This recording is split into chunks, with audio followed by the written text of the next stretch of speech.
Hi everyone and welcome to the LingQ podcast with me, Elle. Remember, all you English learners, you can study this episode and all past episodes as a lesson on LingQ. I will always pop the lesson link in the description. If you've never used LingQ before, it's a great way to study a language. You can use content you're interested in, just like this episode. You work through the transcript, saving words and phrases, translating and saving to your database. And you can also work through vocabulary activities there also. This week's guest is someone a little different. He is a YouTuber, but he is also a musician. This week I am joined by Nick from the channel LingQ. Nick, how are you? Good, how are you? Thank you for having me. Oh, thank you so much for joining us. I am good. I am doing well, thank you. You are joining us from Japan, correct? Yes, I am joining from Tokyo, Japan today. Tokyo. I miss Tokyo. Not I the didn't best live at the there. moment. I was going to ask, so is it rainy season? Well, for a few reasons, I'm sure. Yes. Is it rainy season right now in Japan too? Rainy season is on its way. It's currently just starting to get humid, which is, as someone from the northwest of the mainland United States, that is not my favorite kind of weather. No, yeah, I remember that humidity. Well, you step outside your door and you're just like drenched in sweat. Absolutely. Yeah, I don't miss that, no. Otherwise, it's been going well. Oh, good, okay. That's good. So, Nick, you are, as I mentioned, you're a musician. Also, anyone who were to check out your channel and from the name could guess, and you living in Japan, you speak amazing Japanese. I am blown away by your Japanese, honestly. Thank you. And so the first thing I want to ask you is, how did you get the Japanese bug, so to speak? What sparked your passion for all things Japanese, and how did you go about learning Japanese? Well, originally, I get asked this question a lot, but I always feel bad because I don't have a very exciting origin story. I actually didn't have any specific interest in learning Japanese per se until I was faced with having to choose a second language elective when I entered high school. And at my high school, they had French, German, Spanish, and Japanese as options for us. And as someone who, at the time, was not particularly interested in language, I figured out of those four, why not Japanese? Because it's the most different from English. It's a different writing system. It's the only one that's not a European language of what was offered. So I just thought that it would be an interesting challenge. And at the time, in middle school, as I'm choosing my electives for the coming year in high school, I was not a very good student. And I asked my homeroom teacher, I was like, I think I want to learn Japanese. Doesn't that sound fun? And my homeroom teacher's like, you're going to be a straight C student at best, and you're going to choose the most difficult language. So I was like, well, now I'm definitely going to choose the most difficult language since you've insulted my intelligence. And that was the origin story, more or less. And my passion for Japanese really kind of developed after I had been studying for a few months. Okay. That's interesting you say that. I just interviewed last week a guy called Robin McPherson, and he is a polyglot YouTuber, and he basically has the same story, but with French. He started studying, Spanish. And the teacher was like, nope, you're never going to be able to learn this language. And yeah, it's amazing the power of, rejection or kind of negative reinforcement. Criticism or, Yeah, it works. Who knows? It worked. So whenever I go back home, I meet that teacher, and she's always like, you're welcome for changing your life. Oh, good. So good. We're on very I'm good glad terms. You got to... That's great that you are. I'm glad you got to tell her. Robin told... he emailed that teacher, and she never responded. Oh, no. I definitely got... I know.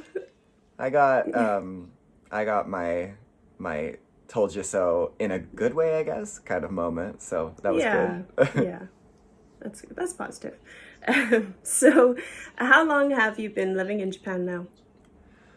I moved to Japan in 2010, so I was 17 at the time.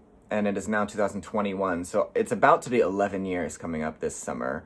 Um, I Wow. started studying Japanese when I was 14. I'm currently 28. So it's been exactly half my life since I studied Japanese.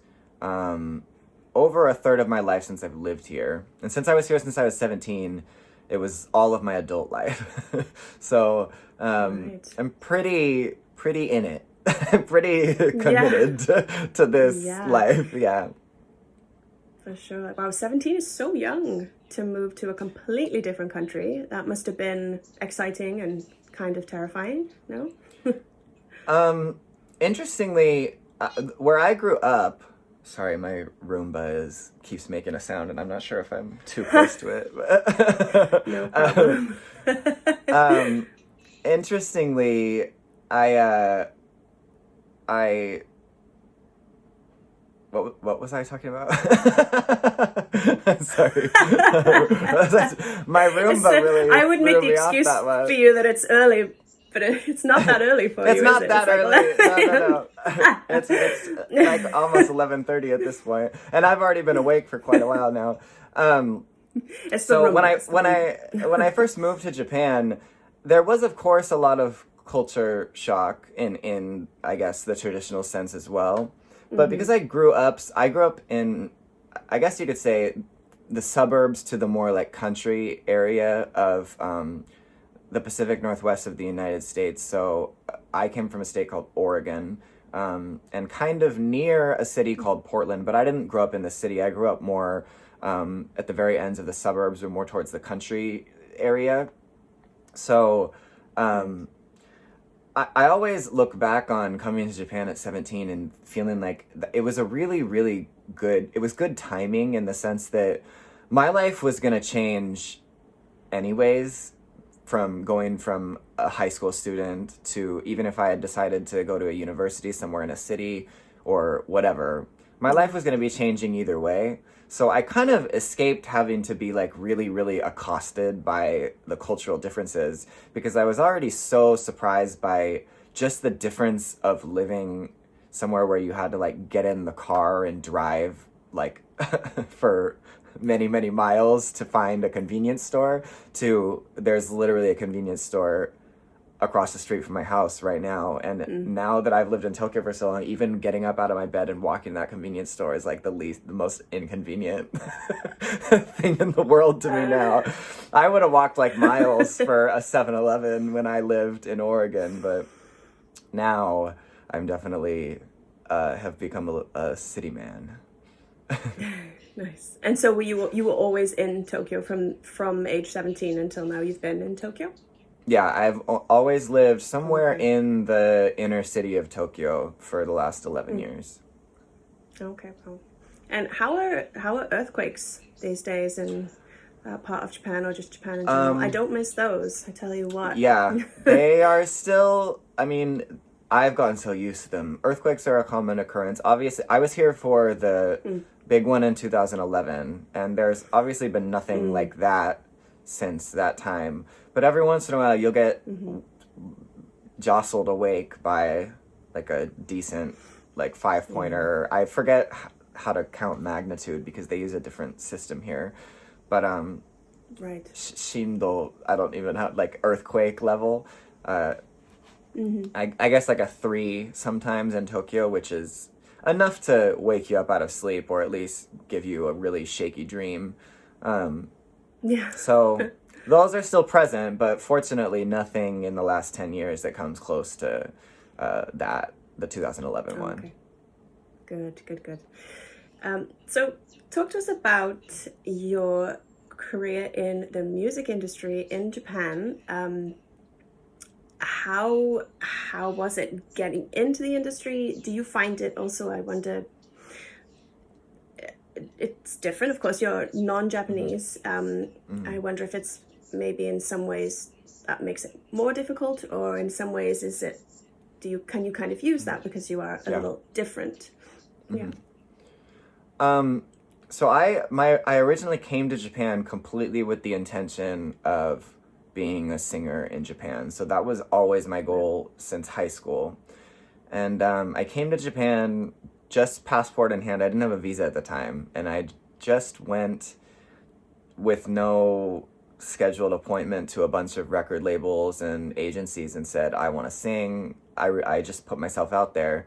And eventually I was blessed with the opportunity to compete on a new television show that was on Nihon Terebi, which is the Japan TV one of the main what do we call them in English? Basic cable networks. One of the ones that you can everybody can watch. Yeah. So on one of the basic TV networks, and it was on everywhere in Japan, and I was very lucky to I won that show, and that eventually led to the opportunity to release music on a major record label, which ended up being, so I was on the show for the first time in 2011, which was the year after I had came to Japan originally. And that year, towards the fall of that year was the year that I won. And then the following year, I did a lot of different things before I ended up releasing music. I did movies, and I did like stage plays. I of course did a lot of live performances. I did like runway shows. I was all over the place. And then in 2013, oh, fun! In 2013. So the year after that, I took a year to kind of test out all the things that I was interested in entertainment. And then in 2013, with Warner Music Japan, I released my first. I guess it was kind of like an EP. Through with them, and I've been releasing music ever since. I've put out, I don't even know how many albums, I think 5 or 6, and as far as the music industry being what it's like specifically as someone who's not Japanese, just to be completely transparent, I think that it's 100%, in my case at least, definitely I was able to use that as a plus in almost every way that you can. One of the main reasons being that because I spoke Japanese, I guess I always wrote my own songs since my debut EP, so I at least spoke Japanese. In Japanese? Yes. So amazing. Wow. I at least wrote and spoke Japanese enough that Japanese people could appreciate that without it having to be about, since it's music, if you just hear it on the radio, you can't tell. Well, I mean, you can tell, because I do, especially the way that I sing is just, I stuck with my roots a little bit, so I don't sing exactly like in the way that people expect a Japanese person to. But, the lyrics and the content were at least to a level that a major record label was willing to release them in Japanese to Japanese people. So because my Japanese was at that level, I was able to kind of use Japanese people don't expect a person who's not Japanese to be able to speak Japanese at that level. So I was able to use the kind of, I just can't think of any of these words in English. I spend so much time speaking Japanese. Igaise, I guess it's kind of like the surprise quality. Because people don't expect it, it's kind of, it comes off as interesting, I guess. So I was able to use that definitely as a plus for me. As far as maybe things that were more difficult for me as someone who's not Japanese, it would definitely just be the assumption that I don't know. I mean, basically, when you're in Japan speaking Japanese and working with Japanese people, because Japanese people are so used to people who aren't Japanese not knowing about the culture, not knowing the language, you always kind of have to work with the assumption that people that you don't know well are going to assume that you don't know what they're saying, or even if you do know what they're saying, you're not going to understand what they really mean, kind of thing.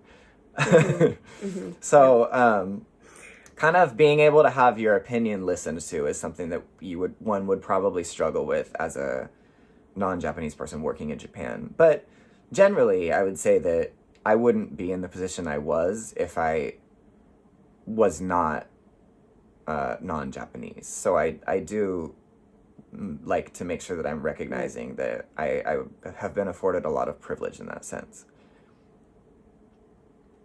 Mm-hmm, mm-hmm.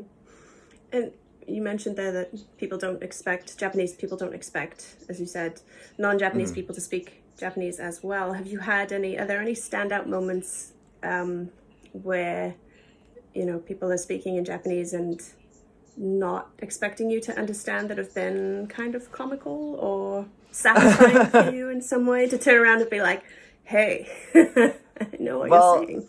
Luckily, it's usually compliments. So I don't think I've ever had anybody. Oh, good. That's good. I don't think I've ever had, and most Japanese people wouldn't, even if they don't think you can understand them. I don't think they would. No, I mean, I don't know. I guess it would depend on what the situation was, but I don't think they would generally like diss you right to your face, even if they don't think you can understand them. But usually it would be something like kind comments on my appearance, or I guess my like singing or whatever it might be, that they would. Normally you wouldn't compliment someone in Japan that aggressively to their face if you if it was two Japanese people, Right. but because they thought I wouldn't understand, they just were very blatantly kind, which I go ahead and count as a win in my book. So nothing that really For sure. Oh, yeah. made me uncomfortable, I don't think. But definitely sometimes people thinking that I wasn't gonna pick up what they were putting down. Mm-hmm. And how about standout moments in your music career so far? Are there any that are especially memorable or wonderful? Oh my goodness. I've been really blessed to have, I mean, a really great experience overall. I mean, there's been plenty of, sorry, I don't speak English very often, so just to be completely transparent, I have a really terrible potty mouth because It's fine. I only speak English when I'm talking to like friends from home or my family who Right. I probably wouldn't go willy-nilly on my mom swearing, but my dad for sure.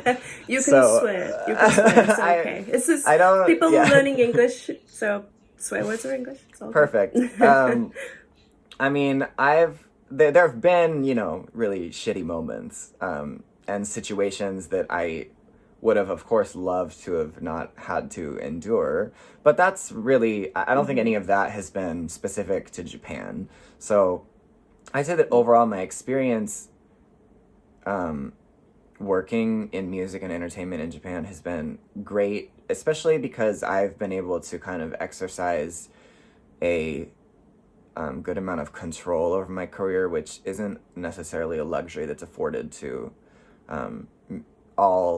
especially people who aren't Japanese, and especially people who are what in Japan they'd call idols, with their, like you gotta be skinny and can't date anybody or whatever it may be. So strange.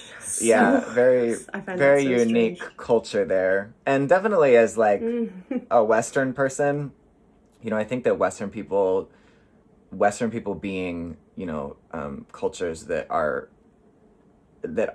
or stem from like Anglo-Saxon cultures, like English-speaking cultures, I think we tend to have a very strong sense of right and wrong in a black and white kind of way. And for me, a lot of those rules and those expectations at first really felt like I was like, well, I'm not going to do that because that's wrong. Like, why would I pretend that that's okay?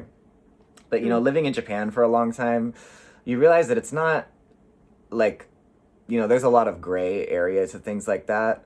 And even Japanese people themselves, sometimes with rules like that, it's not so much that they actually care if you're abiding by those rules or not, so much as you're supposed to do a really good job of pretending that you're abiding by the rules. It's like kind of Saving face. the truth of that culture is that, you know, you have like idols who aren't allowed to date, but what they're really not allowed to do is have the public find out that they're dating. So Be seen it's dating. yeah, Okay. exactly. So Okay.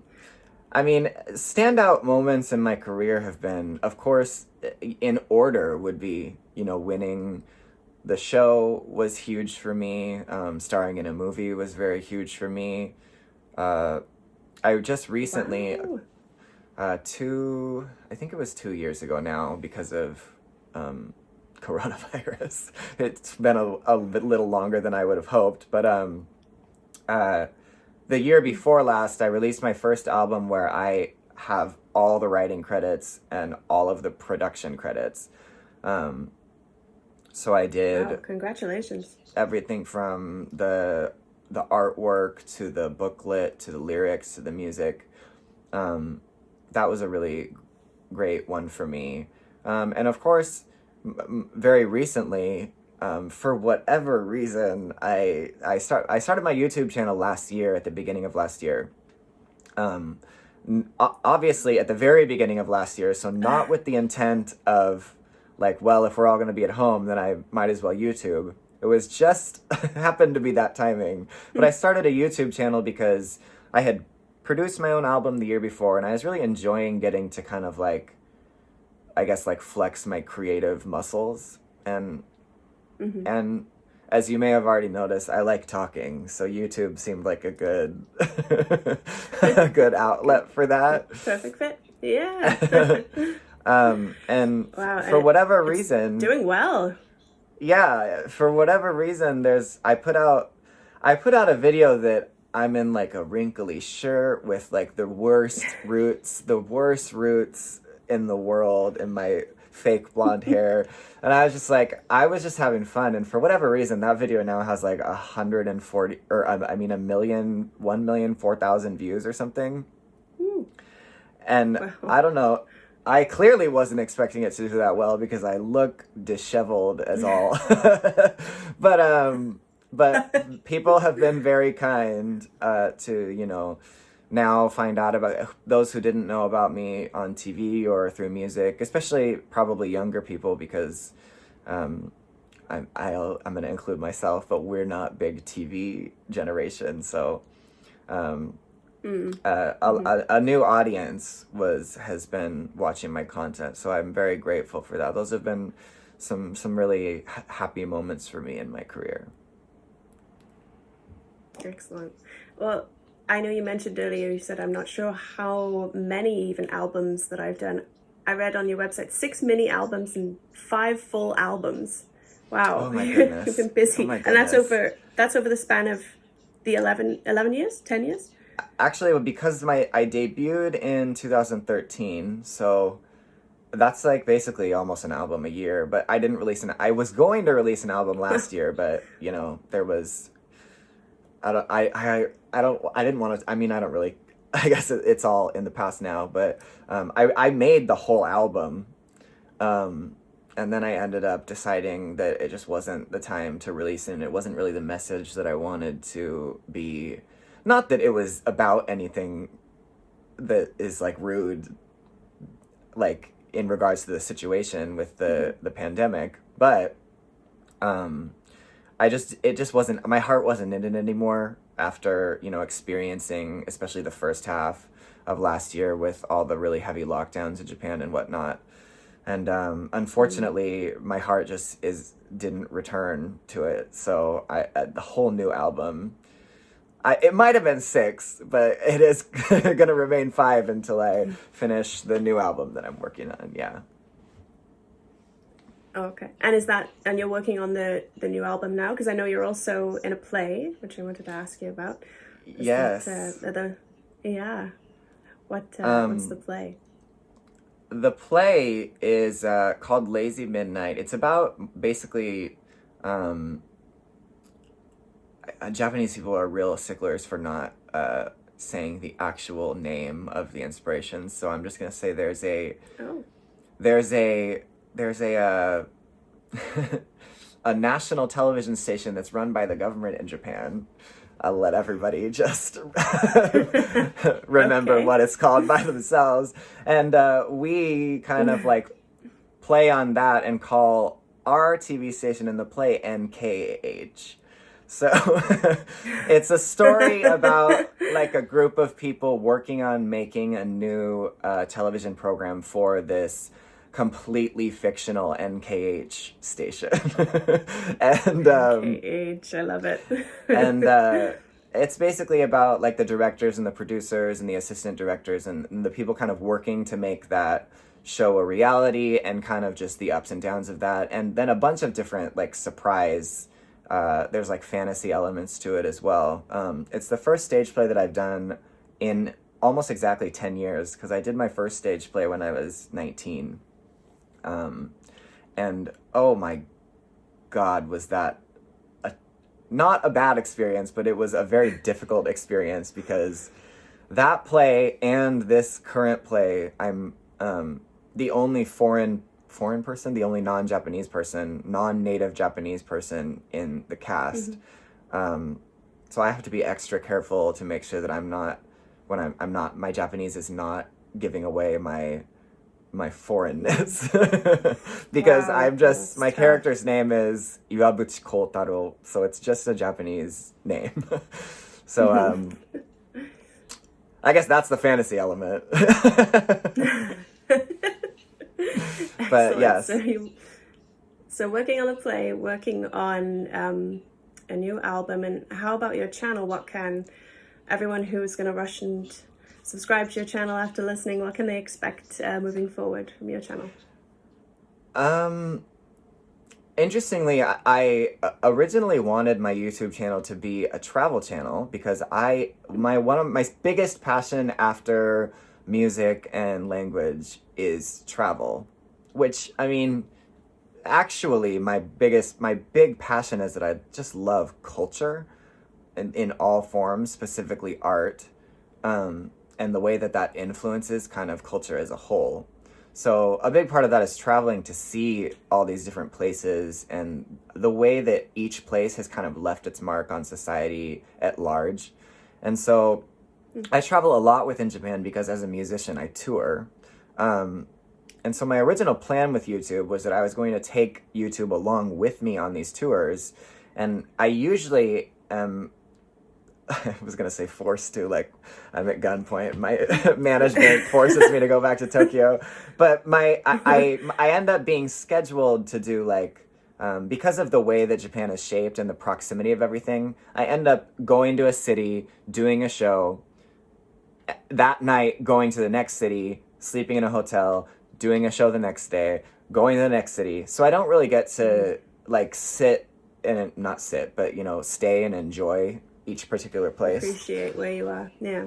Yeah, and with YouTube, I figured it would be a good opportunity for me to do the show, take a day in between to kind of experience the place, film, and do stuff like that. And then, of course, our now dear friend coronavirus has not made that possible.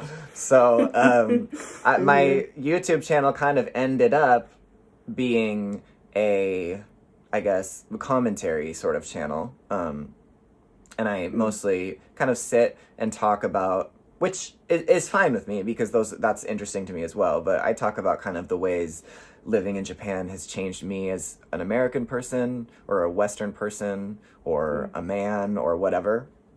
And then I kind of compare and contrast American and Japanese culture or Western and Japanese culture. And, but, I'm ready to get out on the road, hopefully soon. Yes. So Aren't that we is all? definitely something that I think everybody can look forward to on my YouTube channel, is a lot more, hopefully taking people around Japan, because I love to also, I guess this ties in with culture as well, I love to eat and drink. I mean, I'm alive, so I guess everybody who's alive likes to eat and drink. But, I mean, I like to try things that I haven't tried before. I'm a very big, I'll eat anything. And that means something completely different when you're in Japan than it does when I you're was in the gonna States. say, you're in the perfect country. I ate some really weird things when I was in Japan. I Yeah, still can't quite believe, for it's sure. pretty out there, some of the stuff, Definitely. for sure. You just gotta, I mean, what in Japan, there's a few specific ones that if you check off, yeah, it like doesn't get much worse than that. So I mean, I definitely like to experience food, and Japan has a lot of its own different alcoholic beverages as well that that you would never run into in the States, and those are each made individually in each place based off like what kind of what's the word I'm looking for? Like harvest, what kind of crops, what kind of Yeah, what's grown crops they locally. have. Yeah. Yes, what's grown locally. So I want to take more, or hopefully have more opportunities to kind of introduce those differences in between even just Japanese major cities, and obviously not just major cities. But I have one video where I went to Niigata on well, in Japan it's called the Japan Sea side of Japan, and so I have only one, which was during the time when they did the Go To campaign here in Japan, where it was like everybody travel, and then it backfired, so we're back where we started. But I did sneak one video in there, so a little taste of what I hope that I can bring more of in the coming year, or as the situation gets better. Excellent. Well, it sounds so fun. What's the weirdest thing you've eaten so far in Japan, just out of interest? Can you choose one, even? Well, I mean, I think definitely the most shocking one, and I don't want to like offend anybody's. I don't want to have everybody clutching their pearls, but the one that's just like the most shocking to say out loud in English is definitely it's called, in Japanese it's called shirako, which means white child. So it's cod. I don't know what this. It's Is well, it it's cod. testicles? No, it's cod sperm. No. Oh, okay. I think Yeah. I've had that. Yeah. And that is a very not. I mean, Japanese people eat that. That's not rare to find on a menu. So that's not even one of like you have to go to like some like dark cove in southern Japan to find it. Like it's definitely you'll find it on like menus, especially in the winter. Things like that, probably little tiny full squids or stuff like that, I guess, are probably those are. And not only have I tried those, but I like all of those. So Nice. that's where it gets dark. Yeah. And I liked it. Have you tried cow tongue? Yes, Tongue, I guess yes. it's called? That didn't even. It's my favorite. That's very good. Yes, and it didn't even cross my mind to say that because it's so. That's like definitely you can find that anywhere that they sell meat in Japan.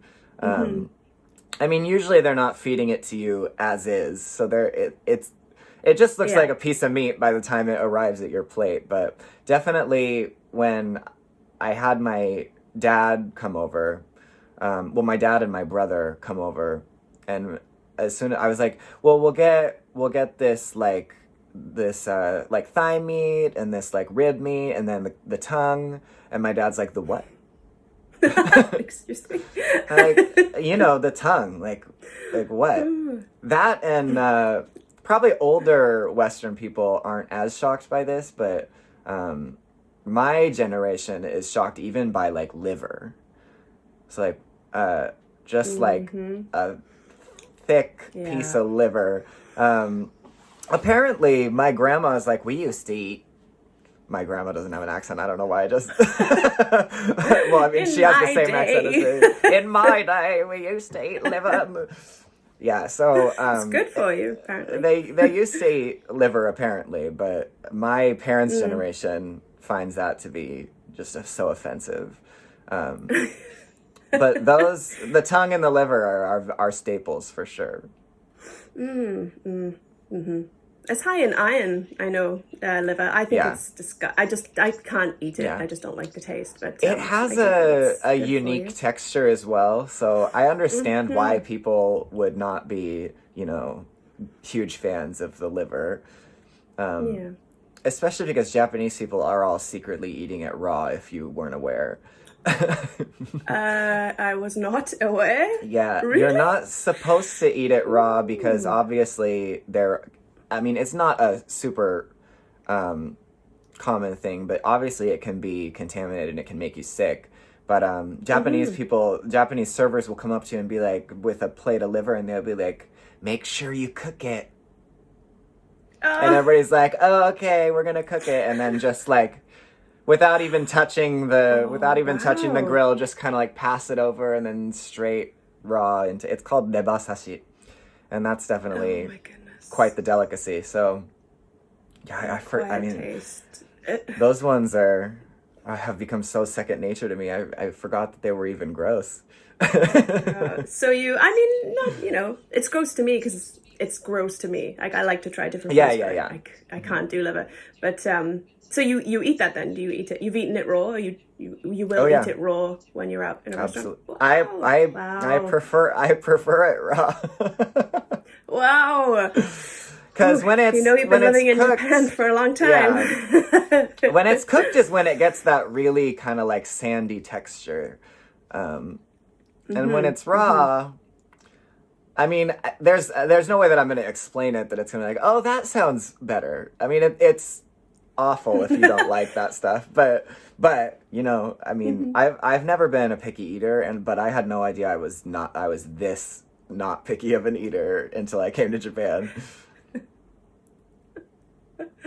Well, we can certainly. I'll look forward to watching you eat your way through Japan on your channel. That sounds like so much fun. And yeah, I'll pop the link to your channel in the description. Of course, it's such a fun channel. Great for anyone listening who is studying Japanese, just interested in Japanese culture also. Nick, thank you so much for joining us today. Really appreciate it. It was a great chat. Thank you so much for having me.